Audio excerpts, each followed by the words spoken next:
Mengapa negara-negara Islam tidak maju? Jika Islam adalah agama yang benar, mengapa negara Islam tidak maju dan selalu berkonflik? Demikianlah kiranya sebuah ujaran yang sering kita dengar dari pihak oposisi, dari kalangan liberal, progresif, filsuf, dan cendekiawan yang kurang melek sejarah, dan hanya mengekor pada sembarang ide dari barat. Ide-ide progresif yang berpegang pada moto kebebasan berpikir juga memiliki pengikut yang luas di kalangan mahasiswa, akademisi, intelektual, pemikir bebas, aktivis, dan sejenisnya. Bagi mereka, keterikatan pada tradisi dianggap sebagai tanda kemunduran. Membaca teks keagamaan dianggap sebagai langkah ke belakang, begitu pula mengikuti ajaran tokoh agama dianggap sebagai sesuatu yang ketinggalan zaman.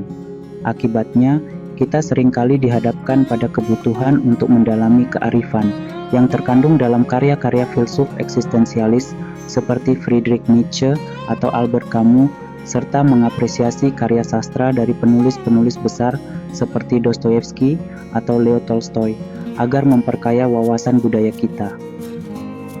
Mengawali dari perbincangan progresivisme, muncul beragam ungkapan menarik seperti, jika Islam adalah kebenaran, mengapa umat Islam tampak lemah? Apakah kebenaran Islam sejalan dengan kemajuan negara-negara Islam yang sering diwarnai konflik?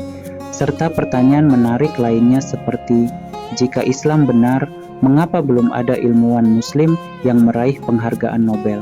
Namun, ketika kita mengorek lebih dalam ke dalam pertanyaan-pertanyaan ini dan variasi-variasinya, kita akan menemukan bahwa sebagian besar didasarkan pada pemikiran yang tersesat atau disebut logical fallacy dan standar yang tidak tepat dalam mengevaluasi. Dalam video ini, kami akan menguraikan poin-poin tersebut secara jelas dan terperinci. Pertama, kesalahan dalam generalisasi umat Islam. Orang-orang yang menyampaikan argumen semacam ini seringkali terjerat dalam kesalahan generalisasi yang serius. Mereka cenderung mengambil contoh dari sebagian kecil umat Islam, lalu menggambarkan sebagai representasi keseluruhan. Namun, realitasnya adalah bahwa umat Islam di seluruh dunia hidup dalam konteks yang sangat beragam. Misalnya, umat Islam di Suriah memiliki realitas yang berbeda dengan umat Islam di Saudi Arabia. Begitu pula umat Islam di Indonesia memiliki ciri khas yang berbeda dengan umat Islam di Qatar. Oleh karena itu, tidaklah tepat untuk menyamakan kondisi umat Islam secara umum. Standar hidup dan kondisi sosial ekonomi umat Islam sangat beragam, dan bahkan ada beberapa kelompok yang memiliki standar hidup yang lebih tinggi dibandingkan dengan penduduk negara-negara maju. Kedua, pelaku konflik terbesar bukanlah umat Islam. Jika kita menelusuri sejarah, kita akan menemukan bahwa konflik terbesar dalam sejarah yang menelan korban sekitar 50 juta jiwa adalah Perang Dunia Kedua. Pihak yang memulai konflik ini adalah kubu barat yang didominasi oleh ideologi ateis dan sekuler. Ironisnya, seringkali justru kelompok ini yang mengolok-olok Islam sebagai agama ekstremis, radikal, dan penuh konflik. Namun, jika kita menggunakan logika mereka, kita juga bisa menganggap bahwa semua orang ateis dan sekuler adalah ekstremis, radikal, dan penuh konflik. Pasalnya, konflik-konflik terbesar dalam sejarah dilakukan oleh orang-orang yang mengikuti ideologi tersebut. Bahkan, bukti nyata terbaru adalah invasi Israel terhadap Gaza sejak 7 Oktober 2023 yang telah menelan korban sebanyak 31.000 jiwa warga sipil Palestina hingga tanggal 12 Maret 2024. Dengan demikian, menjadi semakin jelas siapa yang sebenarnya layak disebut sebagai ekstremis, radikal, dan penuh konflik. Ketiga, jangan lupakan kolonialisme. Kolonialisme yang dilakukan negara-negara Eropa dari abad ke-15 sampai pertengahan abad ke-20 menyisakan luka yang amat mendalam bagi umat Islam. Hampir semua umat Islam pada periode tersebut dijajah oleh Eropa.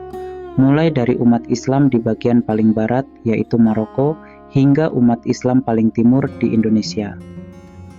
Gaya penjajahan yang diterapkan oleh bangsa Eropa sangat berbeda dengan pendekatan pembukaan wilayah yang dilakukan oleh kaum muslimin yang disebut sebagai futuhat. Penjajahan Eropa cenderung bersifat eksploitatif dan koersif dengan tujuan yang jelas untuk mengekstrak sumber daya alam dan manusia sebanyak mungkin. Akibatnya, perekonomian umat Islam pada saat itu mengalami kemerosotan yang parah.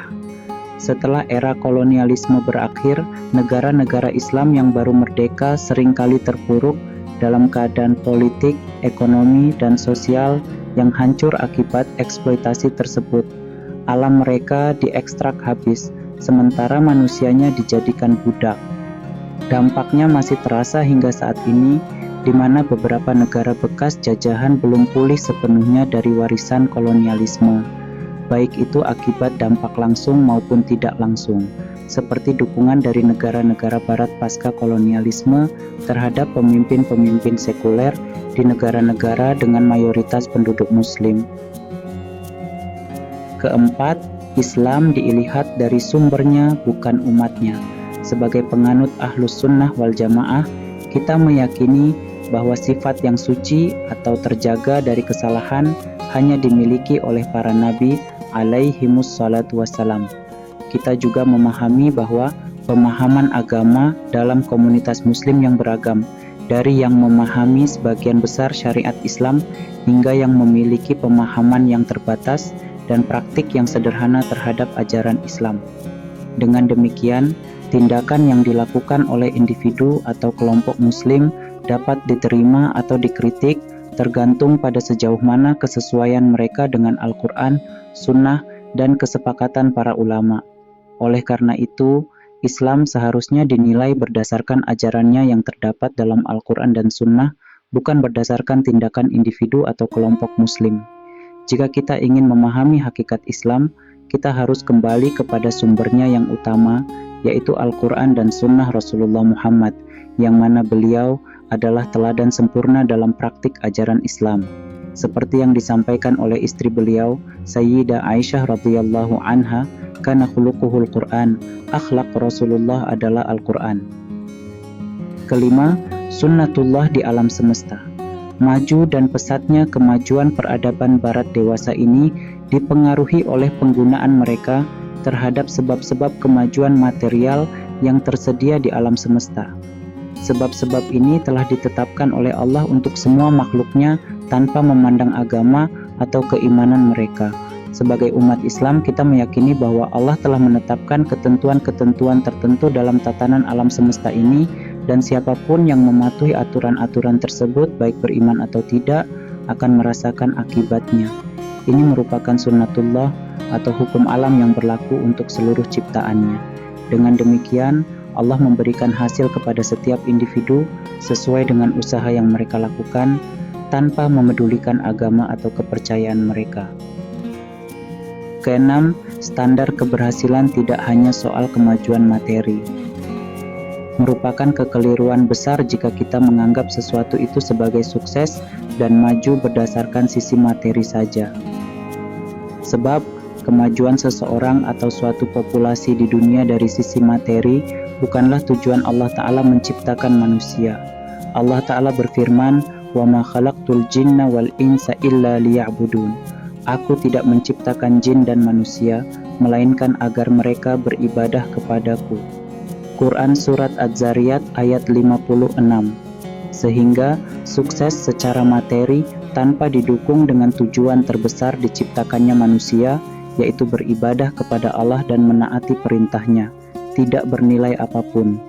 Bahkan, hal itu adalah faktor yang membuat manusia menjadi sombong dan ingkar.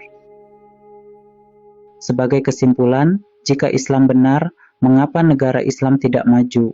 Ungkapan itu mengandung kesalahan berpikir dan kesalahan standar sebagaimana dijelaskan tadi.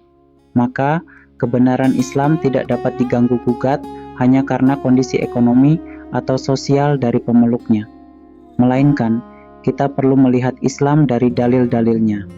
Sehingga, kita sampai pada kesimpulan bahwa Islamlah satu-satunya jalan kebenaran dan jalan keselamatan. sebagaimana yang Allah firmankan, "Inna dina 'indallahil Islam." Sesungguhnya agama di sisi Allah ialah Islam. Quran Surat Ali Imran ayat 19. Wallahu a'lam.